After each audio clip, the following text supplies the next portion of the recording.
Nabawasan ng 100 beses na sistema. Isa ay pinalaki ng 100 beses na sistema.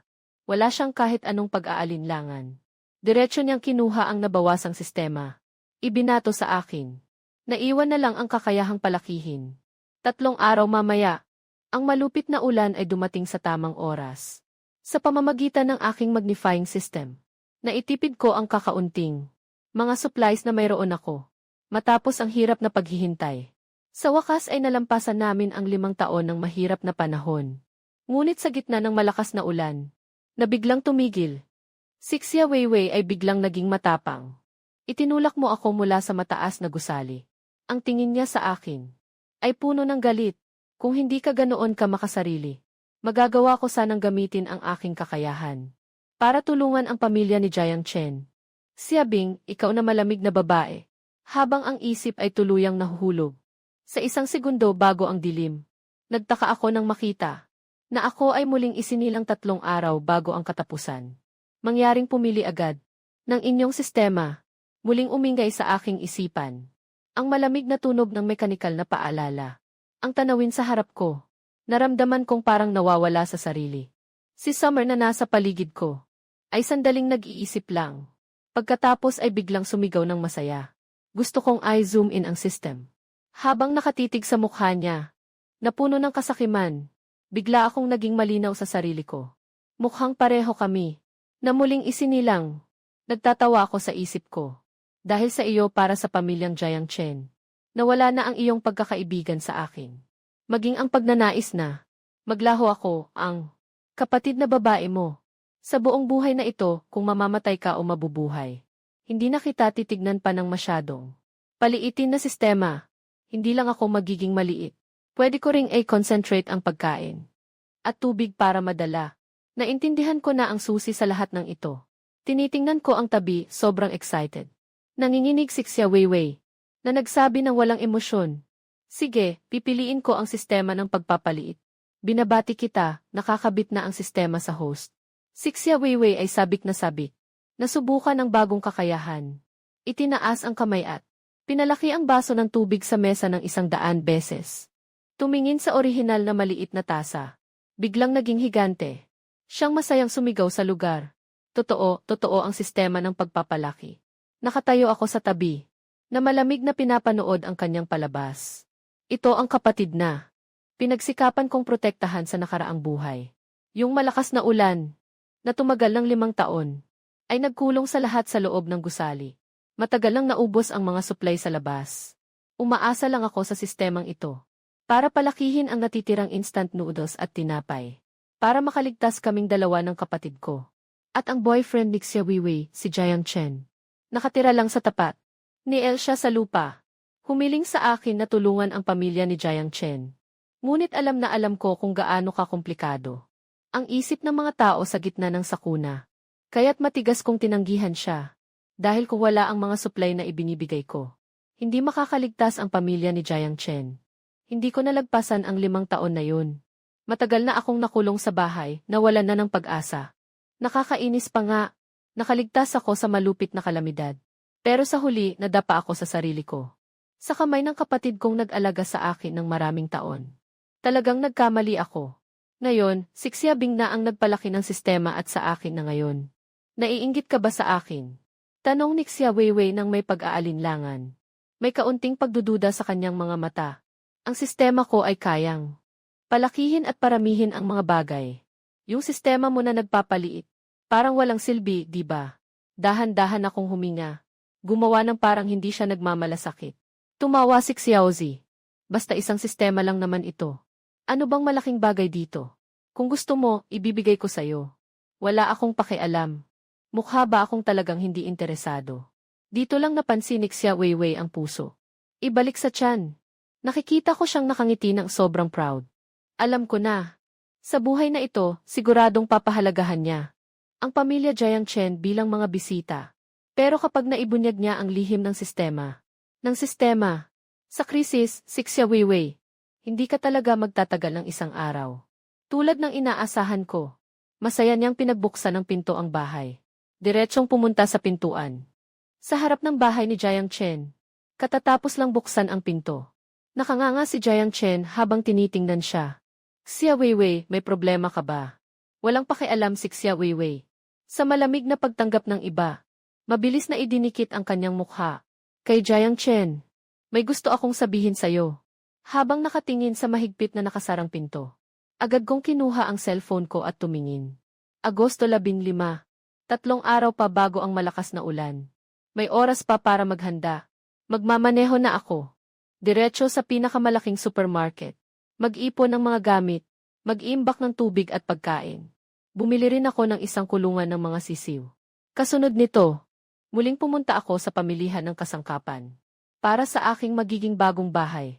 Nakapili na ako ng set ng kasangkapan. Nakatira na talaga ako sa mataas na palapag. Kahit ang malakas na ulan, hindi ito nakalubog dito. Kaya hindi ako balak lumipat. Ang plano ko lang ay magbago ng paraan ng pamumuhay. Sa bawat segundo na darating, sobrang bumili ako ng bumili, hanggang sa naubos na ang huling sentimo sa card ko. Ang saya. Tingnan mo si Xia Weiwei ngayon. Alam na alam niyang malapit nang dumating ang malakas na ulan. Pero wala siyang kahit anong kagamitan na inihanda. Si Xia Weiwei ay may hawak na sistema ng pagpapalakas. Hindi siya nag-aalala. At tila may kaunting pananabik. Nang bumalik si Xia Weiwei sa gabi, ang buong pagkatao niya ay masaya. Parang siya ay kasal na kay Jiang Chen. Ate, sabi mo kung sakaling matulungan ko ang buong pamilya ni Jiang Chen. Mahalin ba niya ako ng todo? Si Xia Weiwei ay nakangiti na parang tanga. Ako'y malamig na nagbigay sa kanya ng isang balde ng malamig na tubig. Huwag mong isipin yan kahit kailan. Biglang nagbago si Xia Weiwei. Parang tinapakan ang buntot. Nagsasalita ka ng kalokohan.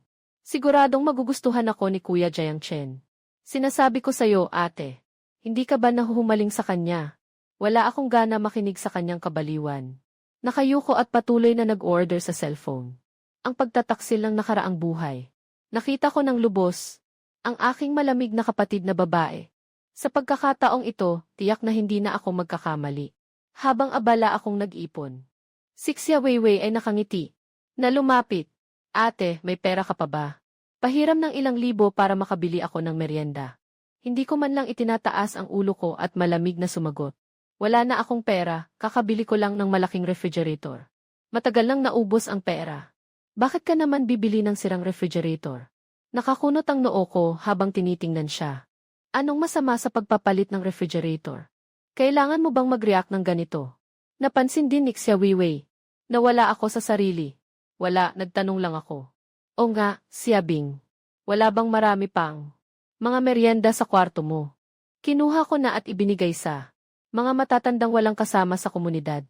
Mukhang kawawa sila. Hindi ka magagalit, no? May nakapakitang mapagpanggap ng ngiti sa mukha niya. Parang naghihintay na purihin ko siya sa kabutihan niya. Hindi ako makapaniwala. Yung kapatid kong babae na naghirap buong buhay. Katatapos lang mang-agaw. Yung sistema ng pagpapalaki na pangarap niya. At pati ang huling pagkain ko. Ibinigay ng basta-basta. Ito ay malinaw na. Nais akong ilagay sa panganib. Kung hindi dahil sa akin. Na muling nabuhay na may mga alaala. Harapin ang darating na. Malubhang pagbaha. Wala akong magagawa. Kahit kaunti may pagkakataon na mabuhay. Tumingin sa kanyang napaka-hypocritical na ngiti. Lalo pang lumalim ang aking pagdiriwasa sa kanya. Nagdagdag pa ito ng ilang bahagi. Bilang panganay sa pamilya, maaga akong tumigil sa pag-aaral at nagtrabaho. Ginugol ko ang lahat ng aking lakas para kumita at suportahan siya sa pag-aaral. Napakababa ng mga marka ni Xia Weiwei sa kanyang pag-aaral. Wala rin akong sinisisi kahit isang salita. Sa kanyang mga kinakailangan, lagi siyang mas mabuti kaysa sa iba. Ngunit hindi siya nakapasa sa kolehiyo. Kaya dinala ko siya sa lungsod at pinatira sa bahay na pinaghirapan kong bilhin. Walang nakakaalam. Kapitbahay sa tapat. Ay siya pala. Ang taong matagal kong lihim na gusto. Si Jiang Chen ay mula sa mayamang pamilya. Na nakinabang sa pagpapasok ng proyekto. Napakaganda ng kanilang kalagayan. Si Xia Weiwei ay nahulog ang loob kay Jiang Chen. Na may kahanga-hangang hitsura. Palaging masigasig na lumalapit sa isa't isa. Kahit noong huling dumating ang malakas na ulan. Ayaw kong maging walang hanggan. Na mabait at tumutulong sa iba. Nangyari pa na habang ako'y natutulog. Si Kaping kinuha ang kalahati ng pagkain sa bahay. At ibinigay kay Jiang Chen. Wala na akong magagawa. Maaari lamang na i-lock ang sariling pintuan. Mag-ingat sa kanya na parang nag-iingat sa isang estranghero. Sa totoo lang, sa puso ni Xia Weiwei, ang buhay ng aking nakatatandang kapatid na babae ay hindi kasing halaga ng isang lalaking malamig ang pakikitungo sa kanya. Totally na akong nawala ng pag-asa kay Xia Weiwei. Walang anuman. Binibitawan ko ang mga salitang ito ng malamig ang tono. Hindi niya napansin ang distansya sa tono ko.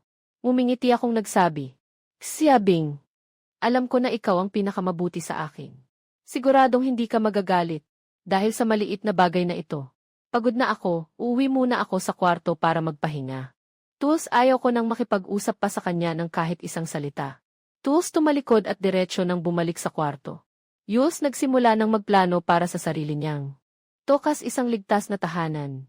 Lahat ng pangangailangan sa buhay ay naihanda na. Ngayon ay naghihintay na lang ng malakas na ulan. Chunlate sa kabilang banda, si Xia Weiwei.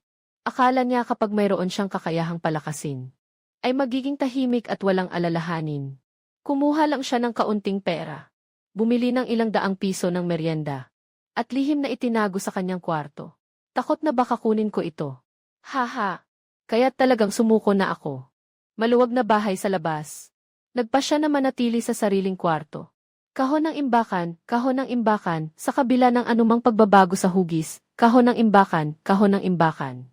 Kahon ng imbakan, kahon ng imbakan, may mga panganib sa labas, kahon ng imbakan, kahon ng imbakan.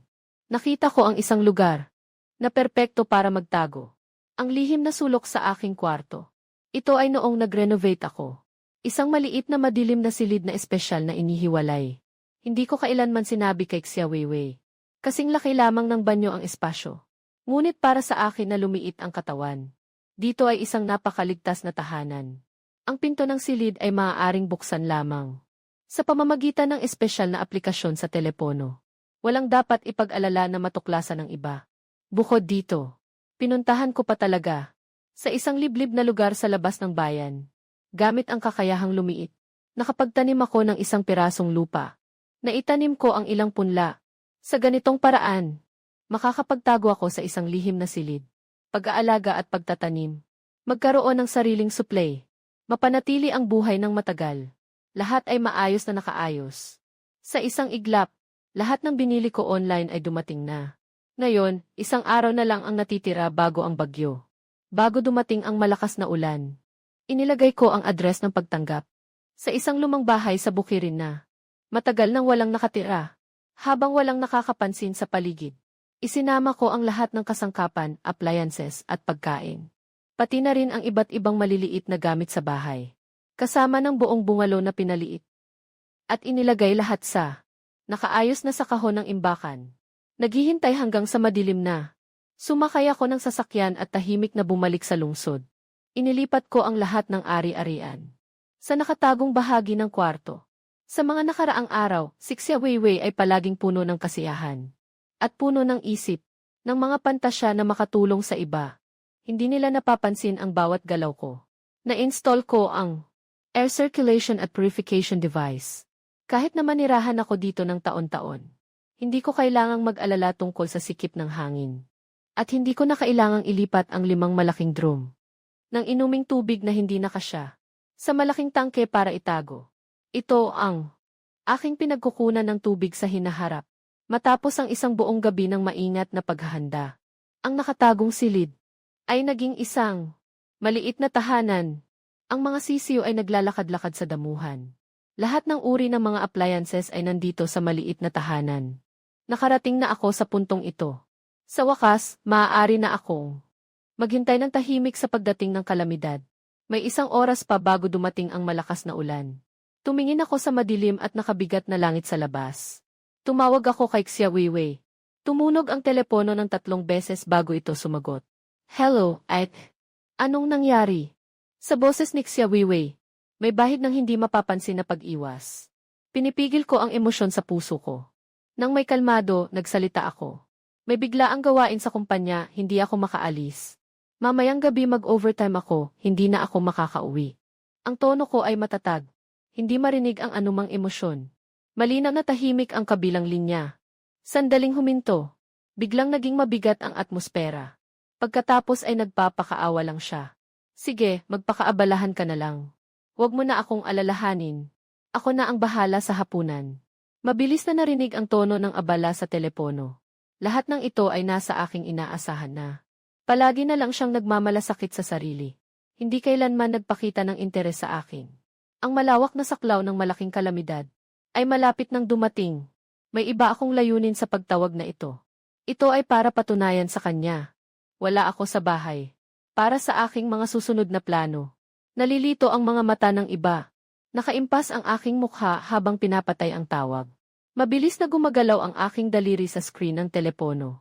Binuksan ang nakatagong API. Nag-click upang kumpirmahin ang utos.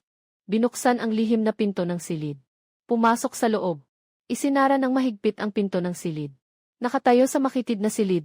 Tumingin sa paligid. Itinaas ko ang kamay upang simulan ang kakayahang lumitaw. Matapos ang isang pag-ikot ng mundo, unti-unting nawala ang pagkahilo. Ang dating medyo masikip na silid. Ang sandaling ito ay naging napakaluwag at malawak. Nagtatangkang akong kumilos ng ganito.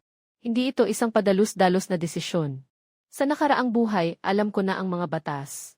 Ang mga bagay na pinalakas ng kakayahan ay babalik sa kanilang orihinal na anyo. Matapos ang malakas na ulan ay huminto. Ang kakayahang magbawas ay pareho rin ang prinsipyo.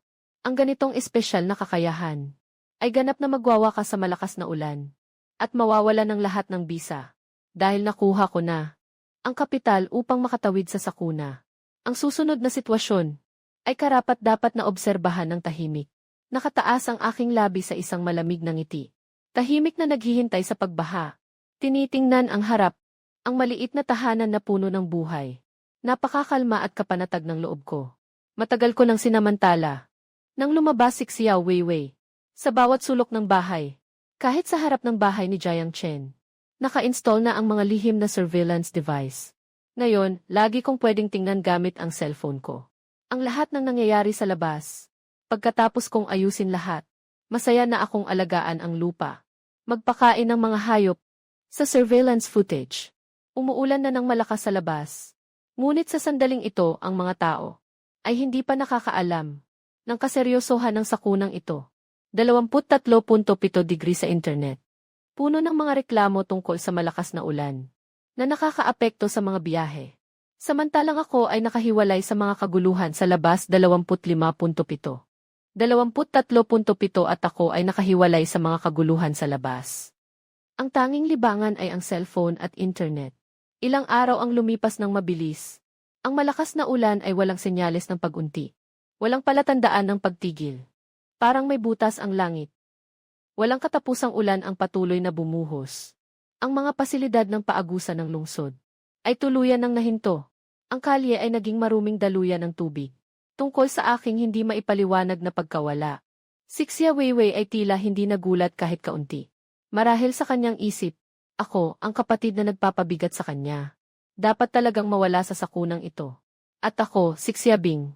Sa mga sandaling ito ay nagtatago sa isang lugar na hiwalay sa mundo. Sa isang tahimik na mundo. Ang lugar na ito ay nilikha. Gamit ang kakayahang lumiit. Nakatago sa aking dating silid tulugan. Dito, namuhay ako ng buhay na pinapangarap ko sa bukirin. Bumangon ako araw-araw. Kasama ang tunog ng mga manok at dinidiligan ang hardin. Tumingin sa mga berdeng punla na unti-unting lumalaki. Puno ng kapanatagan at kasiyahan ang puso. Kapag walang ginagawa, nag-igib ng sariwang katas ng prutas. Tamlay na nakahiga sa sofa. Gamit ang mga nakatagong kamera sa loob ng bahay.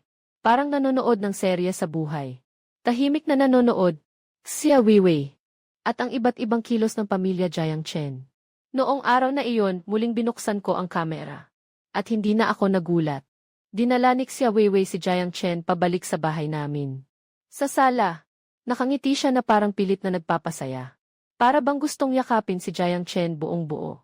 Mababa at sadyang nagmamalupit. Maingat siyang nagtanong kay Jiang Chen Je. Sapat pa ba ang pagkain niyo sa bahay? Nagkunwari si Jiang Chen na malungkot. At nagbuntong hininga, konti na lang ang natira. Kung alam ko lang, sana inag-ipon ako ng mas marami. Sabi niya habang ang kanyang mga mata ay tila inosente. Tumingin kay Xia Weiwei. May halong paghingi ng tulong sa mata niya. Xia Weiwei, may pagkain pa ba kayo sa bahay? Pwede mo bang hatiin sa akin? May magulang at nakababatang kapatid pa ako sa bahay. Hindi ito tatagal ng matagal na pagkain na ito. Nang marinig ang pagtulong mula sa taong minamahal niya, agad na tumuwad si Shawiwi. Nang may pagtataka, lumapit siya sa taingan niya. Nagsalita ng ilang tahimik na salita. Biglang nagkasing-ayon ang mga mukha ni Jiang Chen. Pagkatapos ay biglang tumayo. Paano nangyari ito? May ganitong kakaibang kakayahan pa sa mundo. Siyempre, totoo ito. Maniwala ka, tingnan mo. Ang pagmamataas ni Xia Weiwei. Nakatanggap ng napakalaking kasiyahan. Tumingin siya ng may pagmamalaki at kinuha ang isang kahel. Pinagana ang kakayahang palakasin. Isang banayad na liwanag ang kumislap. Ang kahel na kasing laki ng kamao. Sa isang iglap ay naging higanting anyo.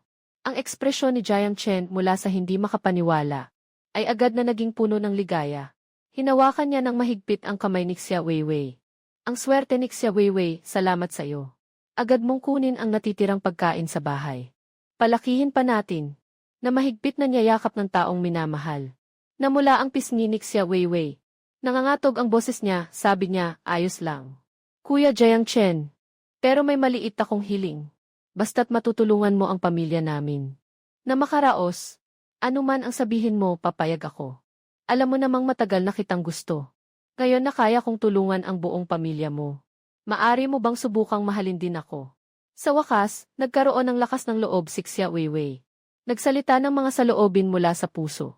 Nahihiyang ibinaba niya ang kanyang ulo. Hindi niya talaga napansin.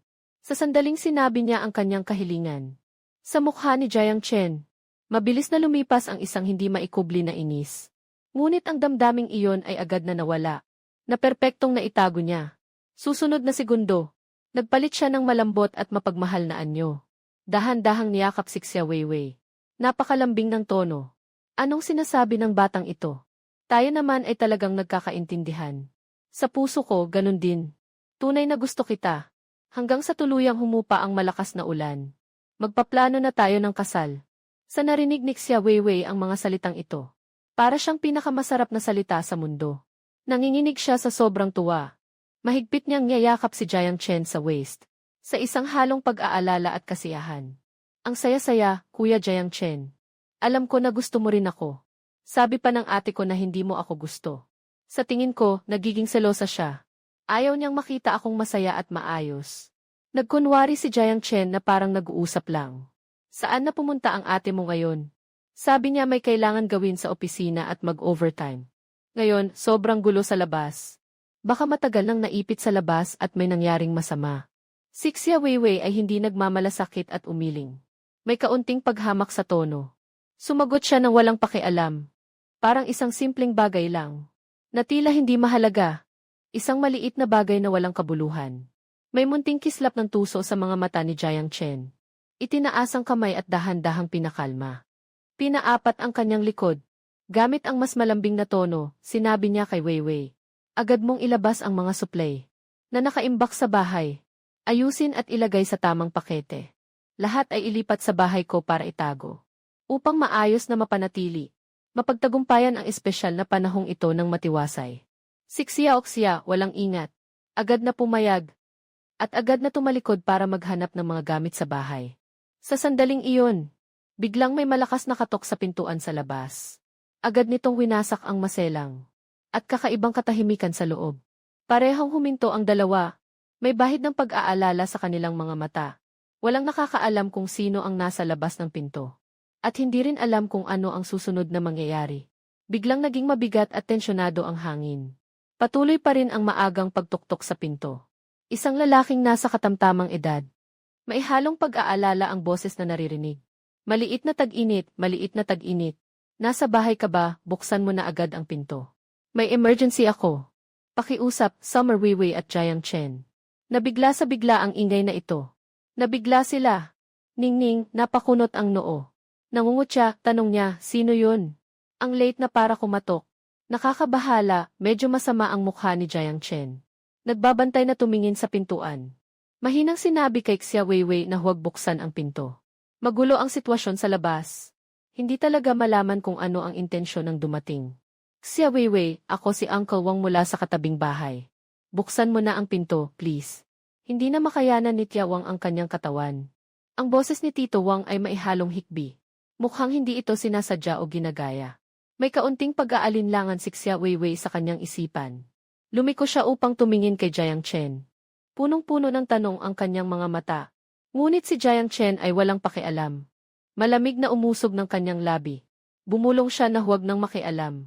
Sa mga ganitong espesyal na panahon, lahat ng pamilya ay may mga suliranin. Maging maayos lang sa sarili ay sapat na. Walang pangangailangan na makialam sa iba. Bagaman may kaunting awa si Xia Weiwei sa kanyang puso. Ngunit sa pagtingin sa matibay na desisyon ni Jiang Chen, sa huli, pinili pa rin niyang sumunod. Hindi siya nagbukas ng pinto. Habang si Tito Wang sa labas, ay patuloy na nagmamakaawa, na unti-unting naging galit na pagsaway. Hanggang sa huli, unti-unting nawala ang tunog sa labas. Tanging ang walang tigil na malakas na ulan na lamang. Ang patuloy na bumuho sa tahimik na gabi. Nakita ko sa surveillance, maging ang lahat ng ito ay masilayan. Si Tio Wang at ang kanyang pamilya ay matagal ng mga kapitbahay. Karaniwan silang mabait, at madalas na nagdadala sa amin ng pagkain. Hindi ko akalain na sa oras ng buhay at kamatayan, si Xia Weiwei ay magiging ganitong malamig at makasarili. Marahil hindi pa siya nagbago kailanman. Ngunit ang malamig at makasariling ugali niya, sa sadyang pagpapalakas ni Jiang Chen, lubos na naipakita. Pinatay ko ang monitor ng walang pake. Biglang naging madilim at tahimik ang screen. Kalma ang aking puso. Walang kahit anong alon. Ang gabi na ito ay tiyak na hindi magiging payapa. Ang pamilya ni Jiang Chen ay may matalinong plano. Umaasa sa walang katapusang yaman. Bilang sandigan para sa kanilang buhay. Ang mga pagnanasa sa kanilang puso ay lalong lumalaki. Nalampas sa karaniwang imahinasyon. Ang mga kapitbahay na kulang sa damit at pagkain ay matagal nang pinahihirapan ng gutom at takot. Pinipilit siyang mawalan ng katinuan. Anumang impulsibong gawain, posible niyang magawa. Isang palabas ng alitan sa pagitan ng mga kapitbahay. Malapit nang magsimula, hindi ko na kailangang makialam kahit kaunti. Kailangan ko lang manatili sa aking maliit na mundo. Tahimik na panoorin sila, hakbang-hakbang patungo sa sariling pagkawasak. Sapat na ang isipin ang nasa surveillance. Si Xia Weiwei na naligaw ng landas dahil sa emosyon. Para sa akin, ito'y tila katawa-tawa at walang kabuluhan. Ngunit wala na akong pakialam dito.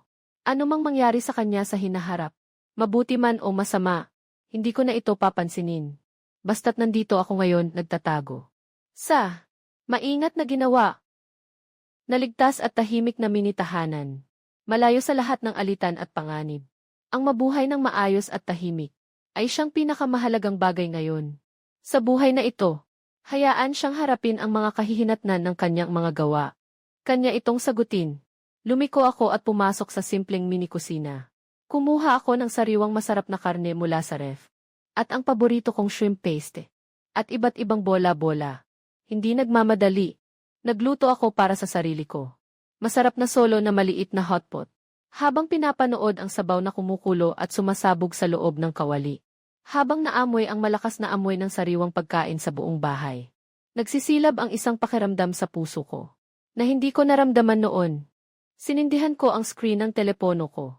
Habang nakatutok sa mainit na hotpot. Kumuha ako ng close-up na larawan. Na may isang tamad at komportabling ekspresyon. Diretso ko itong pinost sa WeChat moments ko. Tiyak na hindi ako nagkamali. Di pa umaabot ng 2 minuto mula nang maipost.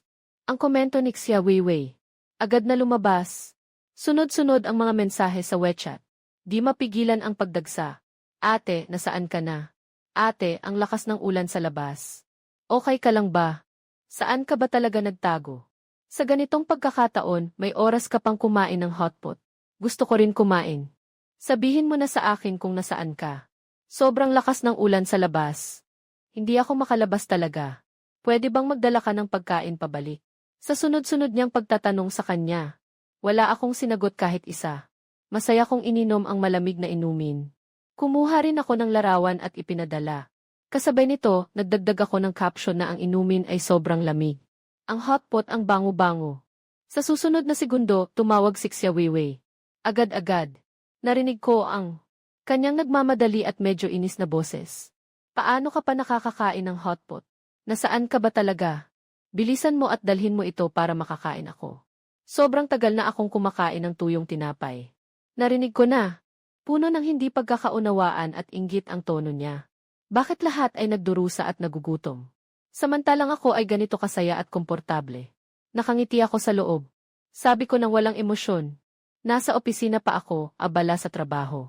Sobrang lakas ng ulan na stranded ako dito. Ang hotpot ay benepisyo ng kumpanya. Kumain ka na lang sa bahay. Maghanap ka ng kahit anong makakain. Ayaw ko, ate. Hindi masarap ang tinapay sa bahay. Gusto ko ring kumain ng hotpot. Pwede bang magdala ka ng kaunti pabalik? Tiyak na tatanggihan ko iyon. Hindi siya binigyan ng pagkakataon na magpatuloy sa panggugulo. Diretso niyang pinutol ang tawag. Diretso niyang pinutol ang telepono. Nang tingnan ang mga kuha ng surveillance. Tama nga ang hinala. Nasa sala siya, labis na nababahala. Hindi makontrol ang emosyon. Matinding inihagis ang unan sa sahig. Ipinapahayag ang galit. Saan pa ang tahimik na mata? Ang anyo ng masunurin at maunawain. Nagtago ng maraming taon. Walang pagod na nagkunwari. Matapos kumain at uminom ng mabuti. Ako'y nakahiga ng komportable sa kama. Tinatamasa ang bihirang katahimikan. Inilipat ko ang monitoring footage. Sa harap ng bahay ni Jiang Chen, kaagad na narinig ang masayang usapan. Ng kanilang pamilya. Xiao Chen, talagang ikaw ang swerte ng aming pamilya. Sabi ni Wang Yufen habang hinahawakan ang kamay ni Jiang Chen. Talagang hindi pangkaraniwan si Xia Weiwei. Nandyan siya. Simula ngayon, hindi na tayo mag-aalala sa pagkain at inumin. Alam na pala ng pamilya nila. Ang lihim ni Xia Weiwei, na may kakayahan siyang magpataas ng kapangyarihan. Ang ama ni Jiang Chen, si Jiang Guorong. Nakaraniwang mukhang tahimik at masunurin. Ngayon ay puno ng ngiti. Patuloy na kumakabog ang kamay. Ngayon, hindi na tayo matatakot. Sa panahon ng malakas na ulan, walang kakulangan sa supplies. Si Xia Weiwei talaga ang aming minamahal na biyaya. Si Jiang Meng pa nga ay direktang humalik kay Jiang Chen. Kaya balang araw, Lace. Pwede mo bang araw-araw kainin ang Lace? Malaking bersyon ng Lace na chips. At sobrang malaking bahagi ng masarap na tsokolatelay. Maraming masasarap na pagkain, hindi ka na mag-aalala, Lace at Lace. Pinupuri ng buong pamilya. Masaya si Jiang Chen, puno ng pride. Siyempre naman. Walang problema, sigurado ako. Hindi mo ba tinitingnan kung kanino ang taong ito? Biglang nagbago ang kanyang tono. Naging seryoso ang kanyang mukha. Pero sa totoo lang, kahit na magaling si Xia Weiwei. Pero tungkol dito, hindi pwedeng malaman ng iba. Ito ay para sa aming pamilya. Malampasan ang espesyal na panahong ito. Ang pinakamalaking sandigan. Naiintindihan. Lahat tayo ay nakatandaan na. Agad na tumango sina Jiang Guorong at Wang Yufen. Bigla silang nawalan ng ngiti sa kanilang mga mukha. Naging mas mapagbantay. Natatakot na malaman ng iba ang lihim na ito. Nasa isang pamilya na puno ng saya. Na nag-iisip tungkol sa kanilang tahimik na buhay sa hinaharap.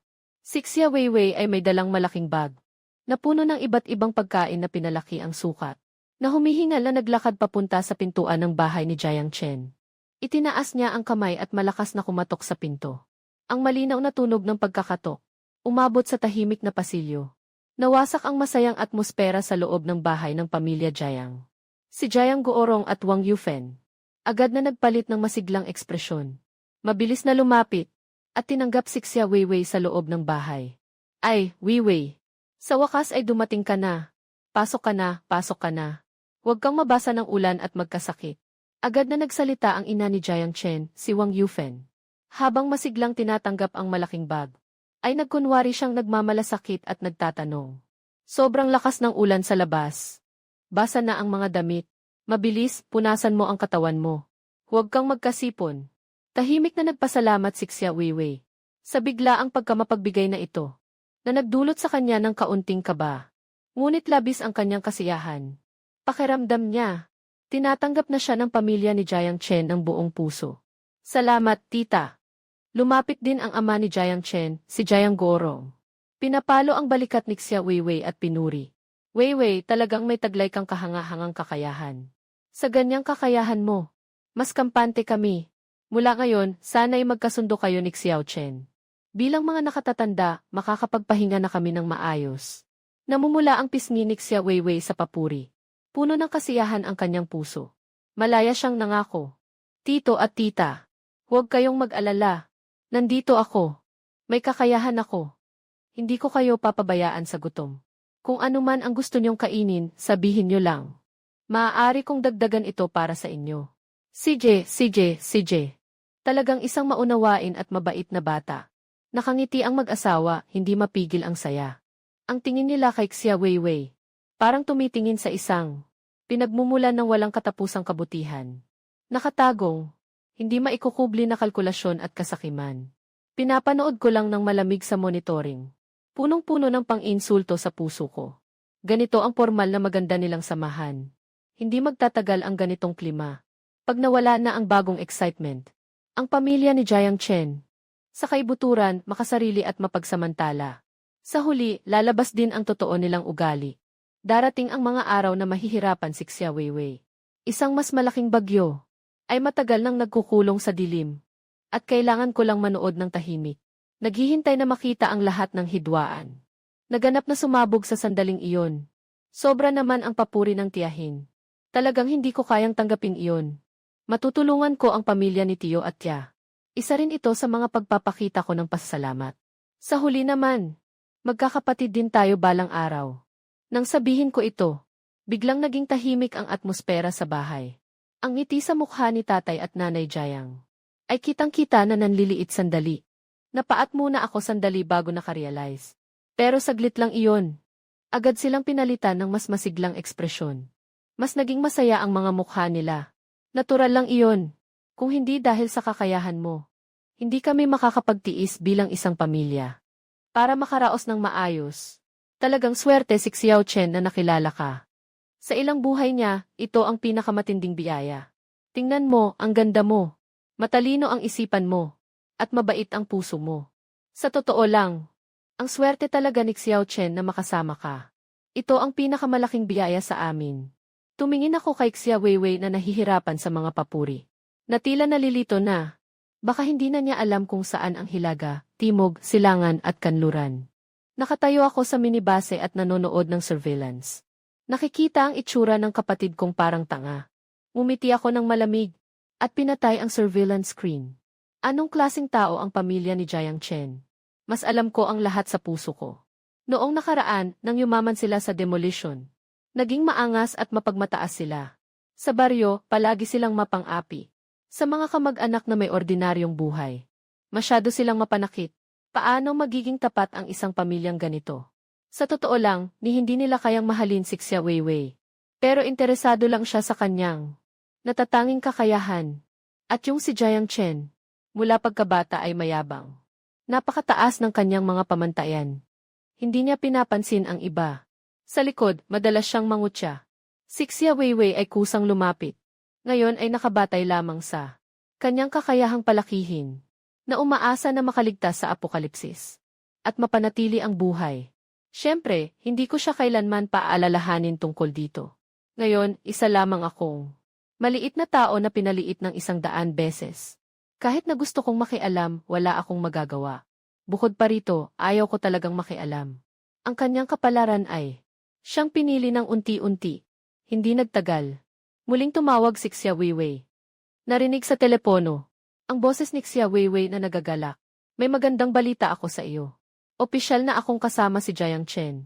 Ngayon, pagkatapos kong pakinggan, walang kahit anong emosyon sa puso ko. Tanging isang banayad na pagtango lang. Habang tinatanggihan siya, kasabay ng paghila ng isang maliit na butil ng mais. Patungo sa maliit na farm ng manok. Yung mga sisiw sa paanan niya, malaki na at hindi na bata. Nagmumumurang nagmamakaawa sa akin para kumain. Matalas ang tainga ni Xia Weiwei. Agad niyang naramdaman na may mali.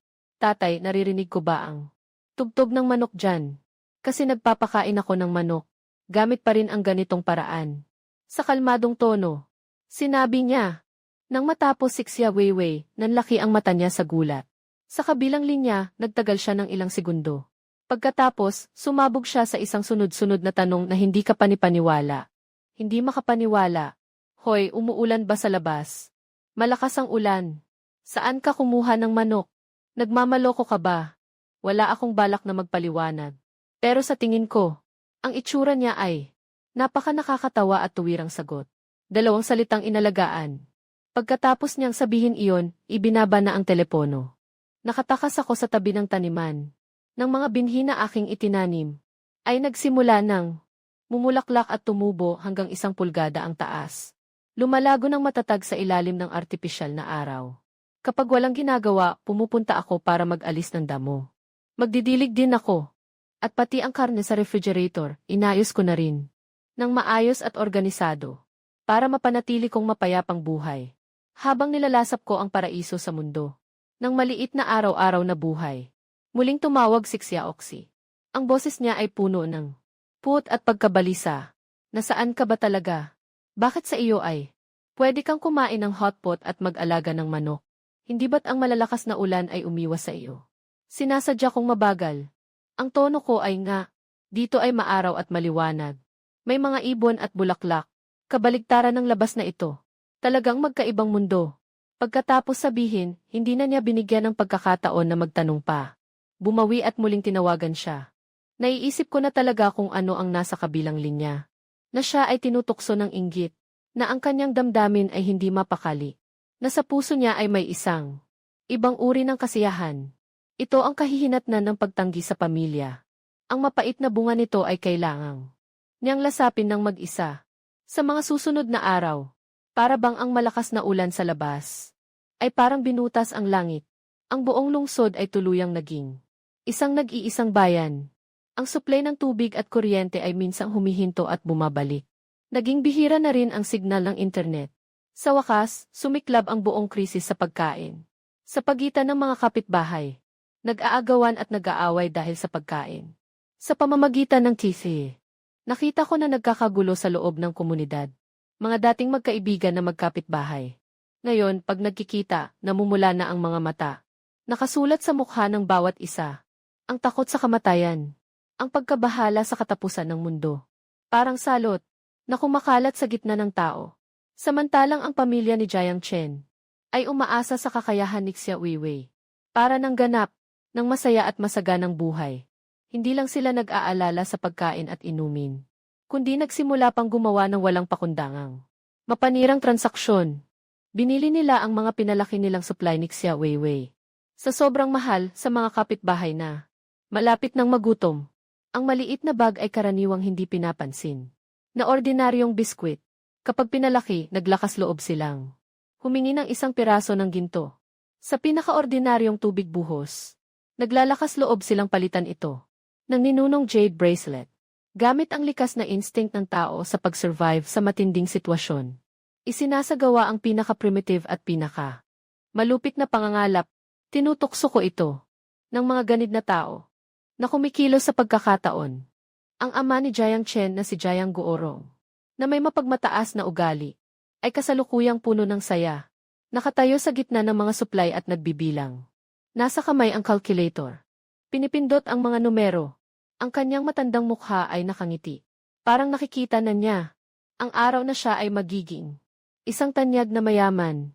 Mabilis na nagyayelong dumplings at ang ina ni Jiang Chen na si Wang Yufen. At ang ina ni Jiang Chen na si Wang Yufen ay parang mga frozen dumpling. Na tila isang mapanlait na mayamang babae, na nakatayo na may kamay sa balakang. Sa mga taong pumupunta para makakuha ng mga supply. Na mga kapitbahay ay mapili. Ang mga salita ay puno ng pangmamaliit at paghamak. Si Jiang Chen ay nakasandal sa sofa, niyayakap si Xia Weiwei.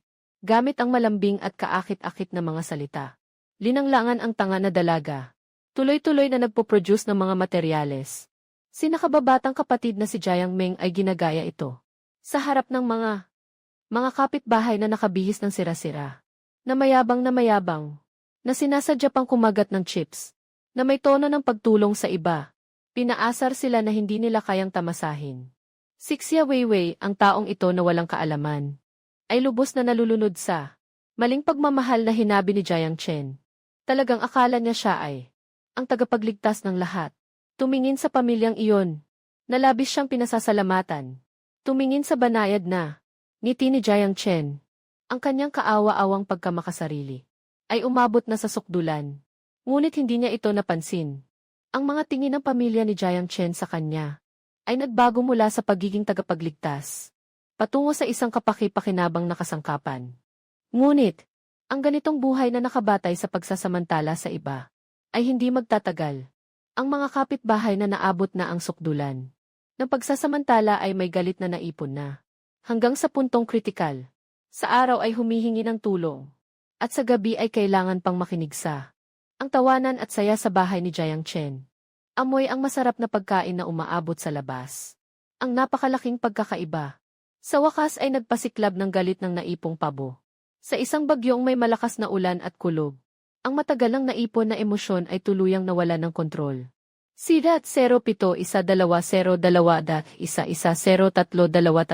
45, 11 sa monitor. Sidat 971-200-1-1-0-3-2-3, 45, 11 ilang mga lalaking karaniwang masunurin. Uminom ng alak at namula ang mata. May hawak na kutsilyo at pamalo. Nagmamadaling sumugod sa bahay ni Jiang Chen. Lumabas ka at ibigay ang mga suplay. Pamilya ni Jiang Chen. Nataranta sa biglaang kaguluhan. Nanginig sa takot. Mahigpit na itinakip ang mga muebles sa pinto. Nakatago sa loob ng bahay, nanginginig. Si Xia Weiwei ay sa wakas. Nagising mula sa kanyang magandang panaginip. Tumingin siya sa labas ng pinto sa mga mukhang nakakatakot na tao. At sa takot na anyo ng pamilya Jiang, nararamdaman niya ang unang pagkakataon. Ano ang tinatawag na walang hanggan na kawalang pag-asa? Si Zubei ay nanginginig ang boses habang sumisigaw tungkol sa mga suplay. Mga suplay, si Xia Weiwei ay sumigaw, mga suplay. Si Xia Weiwei ay sumigaw, mga suplay. Bilisan mong gamitin ang iyong kakayahan para paalisin sila. Gawing maliit ang grupong ito ng mga impulsive na tao. O hayaan silang umalis. Dito lang napagtanto ni Xia Weiwei. Isang nakamamatay na tanong. Ang sistema ng pagpapalakas sa kanyang kamay ay kayang palakasin lamang ang mga patay na bagay. Walang kakayahang umatake sa mga buhay na tao. Nakatitig sa pamilyang Jiang na nagmamasid ng mga mata ng paghingi ng tulong. Nakikinig sa mga tunog ng pagsalpok na papalapit mula sa labas. Puno ng kawalang kapangyarihan si Xia Wei sa kanyang puso. Nagsimula na siyang magsisi. Pagsisisi. Bakit ako naging tanga para ipakita ang aking mga lihim sa grupong ito ng mga asong gubat? Nagsisisi ako kung bakit kailangan kong talikuran ang aking sariling nakatatandang kapatid na babae. Sa labas, ang mga tao ay labis na nagagalit. Ngunit hindi pa rin bumubukas ang pinto. Nagsimula siyang saktan ng malakas gamit ang mga batong pangbato. Ang ingay ng basag na salamin ng pinto at bintana. Kasabay ng malakas na kalampag ng mga kahoy na tabla. Nag-aalalang nagtatago si Jiang Chen at ang pamilya niya. Nagtatago sa iba't ibang direksyon. Naupo si Xia Wei ng mahina sa lupa. Walang laman ang kanyang isipan. Alam niya sa sarili niya. Wala na talagang daan para umatras ngayon. Pinatay ko na ang surveillance screen. May malamig na ngiti sa aking mga labi. Nagsisimula pa lang ang magandang palabas. Matagal nang nag-ipon ng galit ang kapitbahay. Sa wakas, tuluyan na itong sumabog. At ang pamilyang Jiang Chen, mga makasarili, ay darating din sa kanilang wakas. Walang hanggan ang kasakiman. Magbabayad ng mabigat na halaga. Tungkol kay Xia Weiwei na taong ito. Lahat ng pagdurusa na kanyang dinaranas ay bunga lamang ng kanyang kawalang kasiguraduhan. At matigas ang ulo. Hindi ako magpapakita ng kahinaan at basta-basta makikialam. At lalong hindi sa oras na ito. Huwag siyang hilahin. May mga pasakit na dapat niyang dahan-dahang tiisin at unawain. Tanging kapag siya ay talagang naitulak sa suliranin. Ang kanyang puso na naligaw ng landas ay makikita ang tunay na anyo ng pamilya Jiang. At maunawaan kung ano talaga ang nangyayari. Sino ba talaga ang totoong nagmamalasakit sa kanya? At ako ay kailangan lang gawin ay maging isang tagamasid na malamig ang puso. Matyagang maghintay sa pagwawakas ng gyera ng mundo. At sa pagbagsak nito, tahimik na maghintay sa alikabo. Sa sandaling magpasya ang lahat, si Xia Weiwei ay nananatiling matigas ang ulo. Isang taong may ganap na pagkatao. Matagal nang lubos na nahulog sa bitag ng kasinungalingan na binuo ni Jiang Chen. Sa kanyang mga panlilinlang, buong puso niyang tinanggap na maging isang kasangkapan na walang sariling pag-iisip, na ang tanging gawain araw-araw ay sumunod lamang, ay ubusin ang sariling lakas, gamitin ang sistema ng pagpapalakas, gawing kaunti ang mga supply, na orihinal na mayroon si Jiang Chen, na sapat upang sila ay malayang gumastos, at kahit na samantalahin ang pagkakataon upang mag-imbak ng mga materyales. Wala siyang kaalam-alam na siyang nagpapabaya sa masamang gawain. At hindi niya rin alam na si Jiang Chen ay may ibang tingin sa kanya. Nawala na ang orihinal na paggalang. Bilang isang tagapagligtas, ang natira na lamang ay ang hayagang paggamit. Ang natira na lamang ay ang hayagang paggamit. Tulad ng pakikitungo sa mga bagay na maaaring gamitin. Para sa paggawa ng noodle soup, mga bagay na ginagamit. Sa mga maliliit na noodles, mga maliliit na inumin, kontrolado. Kontrolado. Hindi nagtagal. Nagsimula silang limitahan. Ang kalayaan ni Xia Weiwei. Hindi niya pinapayagang makita ang sarili niyang paningin. Sinasabi niya lang ito para sa proteksyon ng kanyang kaligtasan. Pero may mas malalim pang dahilan. Takot siyang mawala ang suporta na maaaring magdala ng benepisyo. Na maaaring umalis ang backer niya. Si Xia Weiwei ay hindi nagreklamo kahit kailan. Naaawa pa rin sa sarili. Napakiramdam niya ay sobrang masaya. Akala niya si Jiang Chen iyon, na nagmamalasakit sa kanya. At kahit na ipagmamalaki pa niya sa sarili, binuksan ko ulit ang monitoring. Tinitingnan ang kanyang masayang-masayang mukha, na parang walang alam sa nangyayari. Sa puso ko, puno na lang ng walang magawa. Tahimik kong ni-record lahat ng ito. Buong larawan, inilagay sa telepono. Ilalagay sa encrypted na folder ng phone ko. Ang mga video na ito, magiging ebidensya ito sa hinaharap, na magagamit ko kapag kailangan. Sa kabilang banda, ang aking maliit na paraiso. Ang tahimik na panahon ay parang isang lihim na paraiso ng kababalaghan. Pinag-iiwalay mula sa maruming mundo at alitan. Ang mga sisiyo ay unti-unting lumalakas at tumitibay. Nagsisimula silang magkamali-mali sa pag-awit at magpraktis ng boses. Ang mga gulay sa taniman ay namumunga ng masaya. Malutong at sariwa. Punong-puno ng kulay sa buong maliit na hardin ng gulay. Ang unang batch ng mga cherry tomato ay nakabitin na. Pulang-pula na punong-puno ng mga baging. Parang nakasabit ang mga masasayang parol na nakapagpapasaya sa puso. Kahit na ako'y nagpakasawa sa paggamit ng mga puntos sa sistema. Para makuha ang isang set ng mga kagamitan sa paggawa ng alak. Nabalak kong gamitin sa paggawa ng prutas na alak mula sa sariwang prutas at gulay. Sa mga oras ng pahinga, mag-enjoy ng ilang baso. Tamasahin ang tahimik na oras. At kumpara sa labas na puno ng dumi at kaguluhan. Ang aking maliit na mundo ay tila isang malinis na lupa. Tahimik at komportable. Puno ng amoy ng apoy. Nasa gitna ako ng pag-awit. Habang maingat na ginugupit ang mga kamatis. At nagmamasid sa sistema ng hardin. Bigla akong nakarinig ng malalakas na ingay. Agad kong pinindot ang switch ng kamera. Patungo sa harap ng bahay ni Jiang Chen. Nakita ko ang isang malaking grupo ng mga kapitbahay na gutom. Nakatagilid sa labas ng pinto. Ang mga tao ay galit na kumakatok sa pinto. Buksan ang pinto, lumabas ka na. Bigyan mo kami ng paliwanag. Bakit ganito kataas ang presyo ng mga supply? Bakit napaka-absurd nito? Sobrang ginagamit nyo ang sitwasyon ng sakuna para kumita. Isang pirasong ordinaryong instant noodles. Kailangan palitan ang heirloom na singsing ng iba. Paano kayo makakagawa ng ganyan na walang malasakit? Lahat tayo ay magkapitbahay na magkasama araw-araw. Walang dahilan para gawin itong ganito kawalang puso. Mabilis, ilabas ang ilang mga supply at ibigay sa amin. Ama ni Jiang Chen. Si Jiang Guorong ay sumagot mula sa likod ng pintuan ng seguridad. Na may labis na mayabang at walang galang. Na tono, mga karaniwang residente lamang. Mga karaniwang residente lamang. Wala kaming kinalaman sa inyo. Kung may kakayahan kayo, maghanap kayo ng paraan para makakuha ng mga pangangailangan. Ang mga salitang ito ay ganap na nagpasiklab. Nang galit ng mga tao sa labas. May mga nagsimulang magalit. At malakas na pinukpok ang pinto. Maliwanag na naguguluhan din ang pamilya ni Jiang Chen. Ang ina ni Jiang Chen, si Wang Yufen, ay sumisigaw sa takot. Si Xia Weiwei ay nag-iisip ng paraan para mapanatili ang sitwasyon. Si Xia Weiwei ay nabigla sa nakikita. Nanginig ang mga binti sa takot. Ngunit pinilit pa ring maglakad patungo sa pintuan. Tumotremble ang boses habang sumisigaw sa labas. Ano ang gusto ninyong gawin? Sa ganitong pagtitipon at gulo, kakontakin ko ang mga kaukulang departamento. Agad na nagdulot ito ng pang-uyam mula sa labas ng pintuan. Nagtatawanan sa pag-contact sa departamento. Sige, kaya mong buksan yan. Tanggapin na natin na talo tayo. Akala mo ba talaga? Ikaw ay may mataas na kakayahan. Bata, pinapayuhan kita na makilala ang iyong katayuan. Agad na buksan ang pinto at ibigay ang mga supply. Huwag mong hintayin na puwersahin naming pumasok. Dahil sa oras na iyon, wala nang magandang mangyayari sa lahat. Tinitingnan na ang pintuan ng bahay ay malapit ng mabangga ng tao. Si Jiang Chen ay nag-alala at ang kanyang ama na si Jiang Guorong ay nagkaroon ng isang malupit na ideya.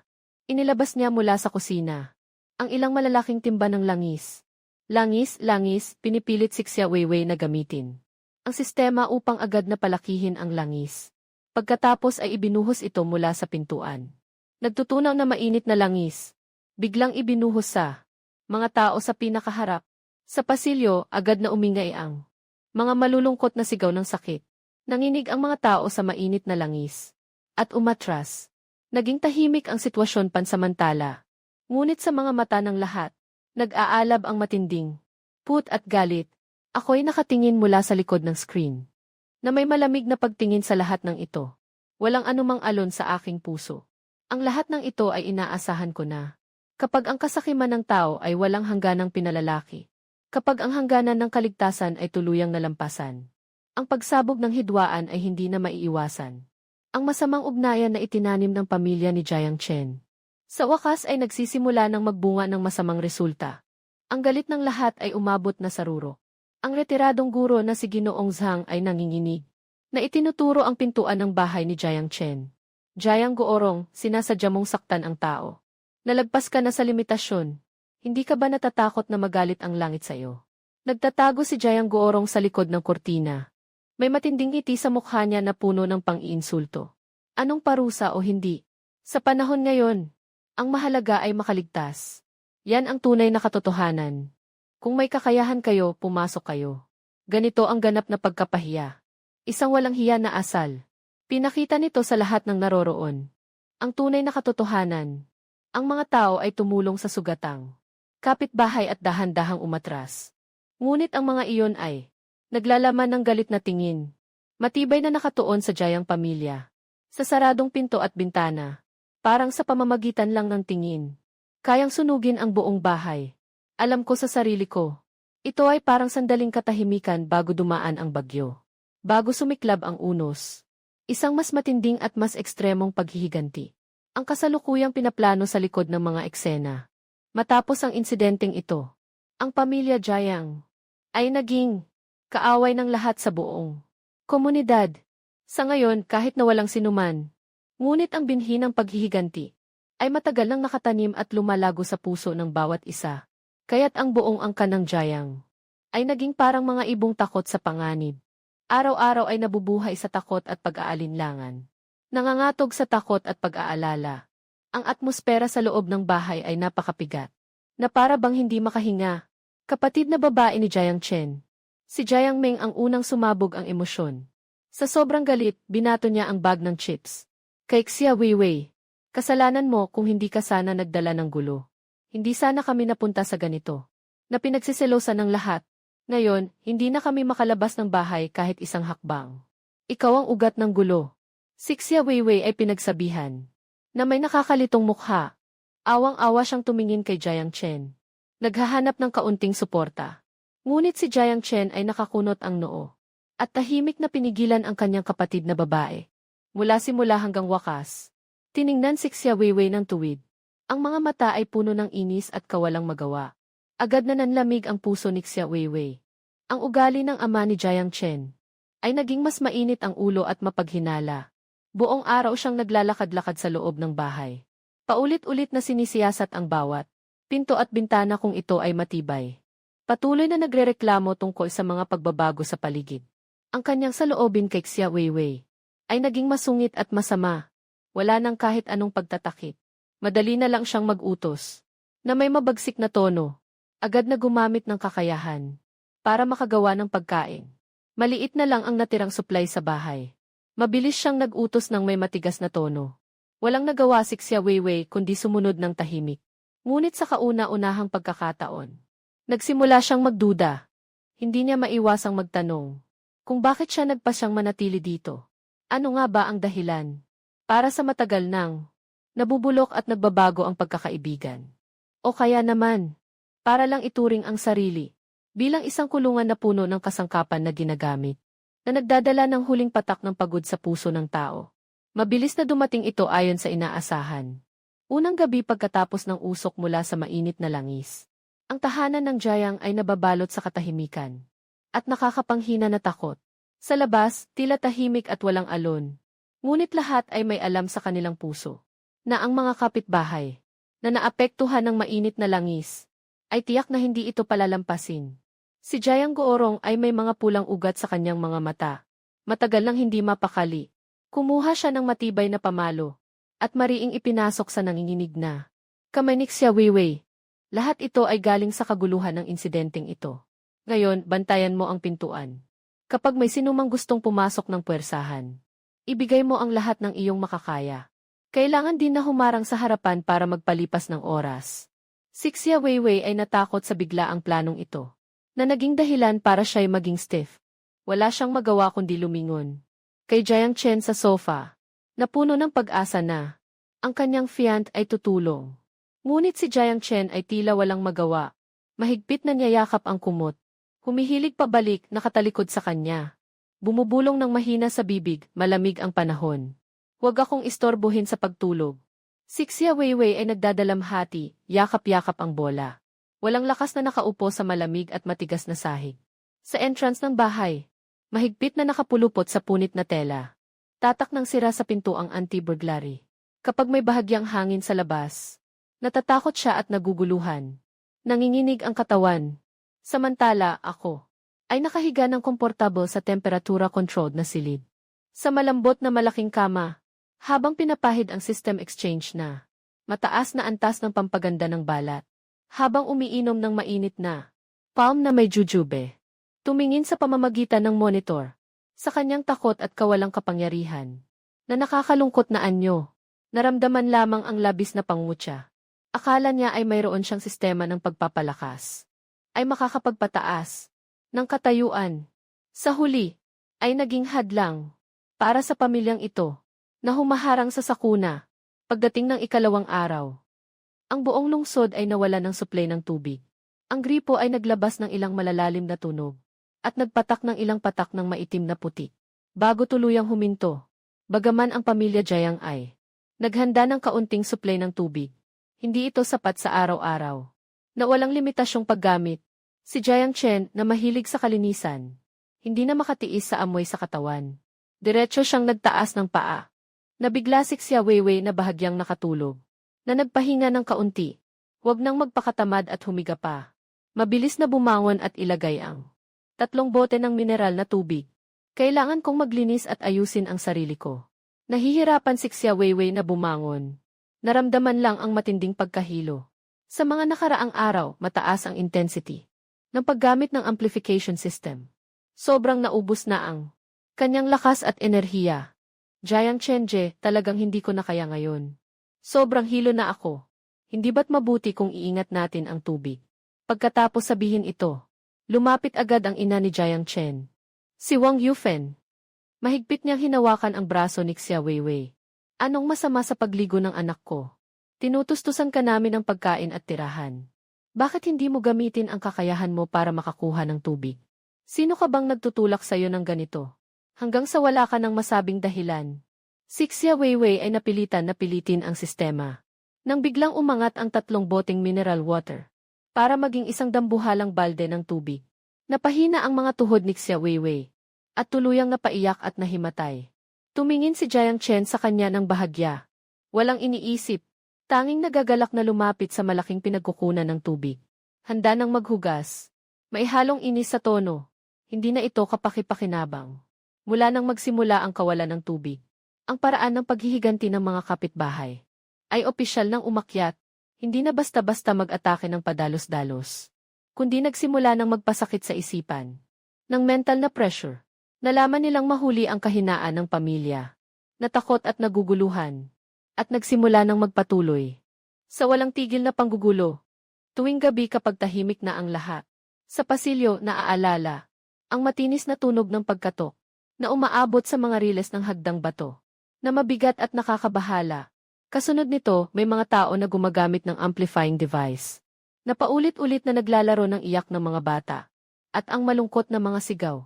Si Jiang Goorong ay talagang hindi mapakali. Nervyos na pagkapagod. Pinahirapan ng mga tunog na ito. Nagmamadali sa sala. Pulang-pula ang mga mata. Ang galit na nawawala sa kontrol ay huminto. Itigil niyo lahat ito. Sobrang takot at pagkabigat. Ang pamilyang ito ay tuluyang nawalan ng kontrol. At ang walang kasalanang si Xia Weiwei ay naging kanilang paraan upang ilabas ang kanilang pagkabahala at stress. Nang araw na iyon, si Xia Weiwei ay aksidenteng nahulog ang isang baso dahil sa kanyang nanginginig na kamay. At sa tunog ng basag na baso, si Jiang Guorong ay nagalit. Sumugod siya ng mabilis. Itinaas ang kamay at malakas na pinagsampal. Pinagbaling niya ng sampal. Sobrang lakas, direktang napaatras siya. Nahulog siya sa lupa. Nabangga ng malakas sa malamig na gilid ng tasa. Ng Tsafn. Sadyang sinasadya mo ba? Magtago ng senyales sa mga tao sa labas. Ipaalam ang balita. Naghahanap ng paraan para magkaisa at makagambala. Tayo ay isang pamilya. Talaga ba? Si Jiang Guorong ay humuhuni ng mababang tinig sa galit. Ang kanyang mga mata ay puno ng galit na pula. Nakaupo ako sa maliit na bahay na parang mini mansion. Nakangiti akong kumakain ng bagong lutong. Malutong at matamis na egg tart. Habang pinapanood ko sa monitor kung paanong tuluyang inalis ng pamilya Jiang ang kanilang mga maskara, puno ng pagdududa at pagkakonsensya. Alam ko sa aking puso na si Xia Weiwei ay nakakulong. Sa bilangguang ito araw-araw. Opisyal na tayong pumasok sa countdown. Ang mga pagsubok na kanyang dapat tiisin ay malayo pa sa katapusan. Lahat ng ito ay ang kanyang dapat tiisin na kapalaran. Ang sabay-sabay na pagdurusa ng isip at katawan ay unti-unting nagpapahina kay Xia Weiwei. Wala na ang dati niyang anyo, ang kayabangan at pagmamalaki. Kahit na siya ay sobrang hina na. Pero ang kasakiman ng pamilya Jiang sa mga suplay ay parang isang walang katapusang ilalim ng balon. Pagdating ng oras ng pagkain, ang buong pamilya Jiang ay nakaupo sa hapagkainan. Malugod na nagsasalo-salo. Si Xia Weiwei ay nagsumikap ng husto. Masaganang pagkain na nakuha nila. Samantalang si Xia Weiwei ay tanging nakayuko lang sa sulok. Nagsusumikap na mabuhay ng mapagpakumbaba. Habang nanginginig ang kanyang kamay, nais kumuha ng mas malaking bun para mapunan ang lakas. Mabilis na naagapan ni Wang Yufen. Diretsong gagamitin ang chopsticks. Malakas na tinamaan sa likod ng kamay niya. Siyempre, sumakit at agad niyang ibinalik ang kamay. Pagkatapos ay binigay lang sa kanya isang pirasong matigas na biskwit. Alam mo ba kung anong kalagayan sa labas? Hindi mo alam. Talaga mong iniisip ang sarili mo. Ang prinsesa na dumating sa bahay para magbisita.